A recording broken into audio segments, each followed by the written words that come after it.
മലപ്പുറം ജില്ലയിലെ പൂക്കോട്ടൂർ പഞ്ചായത്തിലെ ക്വാറിയിലെ വെള്ളം ശുദ്ധീകരിച്ച് കുടിവെള്ളമാക്കി മാറ്റുന്ന പദ്ധതി വരുന്നു. ജില്ലയിലെ ഏറ്റവും വലിയ ജലസംഭരണിയായ മൈലാടിയിലെ ക്വാറിയിലാണ് ത്രിതല പഞ്ചായത്തിന്റെ സഹകരണത്തോടെ പദ്ധതി നടപ്പാക്കുന്നത്. കഴിഞ്ഞ 30 വർഷങ്ങളായി പാറ പൊട്ടിച്ച് രൂപപ്പെട്ട വലിയ കുഴിയിൽ വെള്ളം നിറഞ്ഞു നിൽക്കുന്നു. ഇതൊഴുകി പാഴായി പോകുന്നത് കണ്ടാണ് ഒരു ജലസംഭരണി എന്ന ആശയവുമായി നാട്ടുകാർ രംഗത്ത് വരുന്നത്. ജില്ലാ കലക്ടറെ സമീപിച്ചു.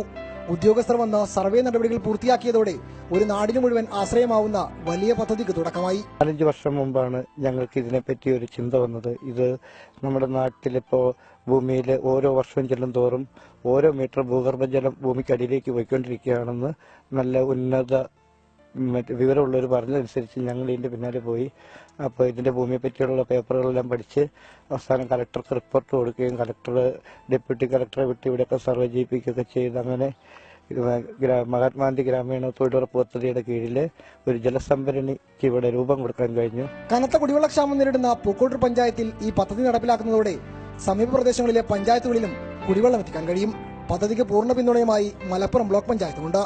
16-ാം വാർഡ് മൈലാടി എന്ന പ്രദേശത്ത് 10,45,000 രൂപ വകയിരുത്തിക്കൊണ്ട് നിലവിലുള്ള കരിങ്കൽ കോറി തടയണ നിർമ്മിക്കുന്നുണ്ട്.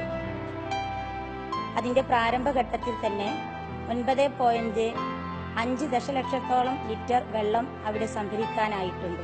പ്രകൃതി ഭംഗിയേറെയുള്ള ഈ പ്രദേശത്തിന്റെ വിനോദസഞ്ചാര മേഖലയിലെ സാധ്യതകളെക്കുറിച്ചും പഞ്ചായത്ത് പഠനം നടത്തുന്നുണ്ട്. അലികുട്ടായി, റിപ്പോർട്ടർ, മലപ്പുറം.